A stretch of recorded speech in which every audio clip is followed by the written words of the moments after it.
കൂട്ടുകാർക്ക് കാതികയിലെ കഥകൾ എല്ലാം ഇഷ്ടപ്പെടുന്നുണ്ട് എന്ന് കാതിക വിശ്വസിക്കുന്നു. എന്നാണ് നിങ്ങൾ നിങ്ങളുടെ കഥ കാതികയ്ക്ക് സബ്മിറ്റ് ചെയ്യുന്നത്? ഇതുപോലുള്ള എല്ലാ കൂട്ടുകാർക്കും നിങ്ങളുടെ കഥയും കേൾക്കാൻ കഴിയും.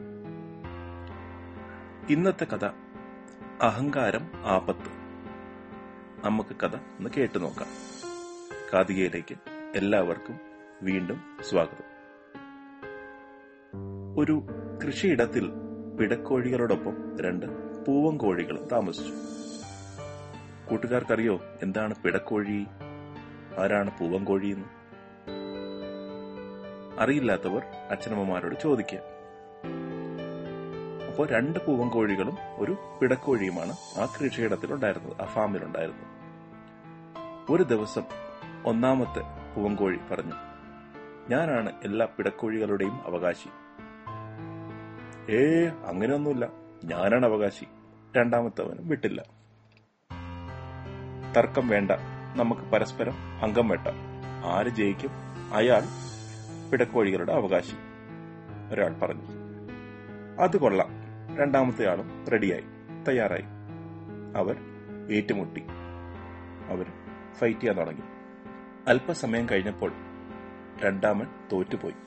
അവൻ നാണം കൊണ്ട് ഒരു മൂലയിൽ പോയി ഒളിച്ചിരുന്നു. ആകെ വിഷമമായ മാറി നിന്ന കോഴി. ഒന്നാമന് വലിയ അഭിമാനവും തോന്നി.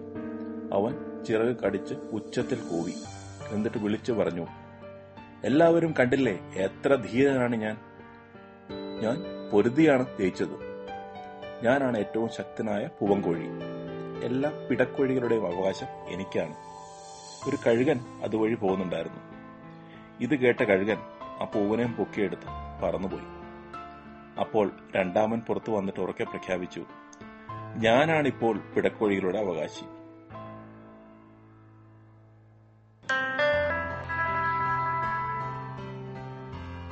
ആദ്യത്തെ കോഴിയുടെ അഹങ്കാരം കാരണമാണ് അവർ തോറ്റുപോയത്. രണ്ടുപേരും കൂടെ വഴക്കുണ്ടാക്കാതെ ഒരുമിച്ച് നിൽക്കുമായിരുന്നെങ്കിൽ ഇത്രയും കുഴപ്പമുണ്ടാവില്ലായിരുന്നു. അതുകൊണ്ടാണ് പറയുന്നത്, അഹങ്കാരം ആപത്തിന് മുന്നോടി. കൂട്ടുകാർക്ക് ഈ ചെറിയ കഥ ഇഷ്ടമായി എന്ന് വിശ്വസിക്കുന്നു.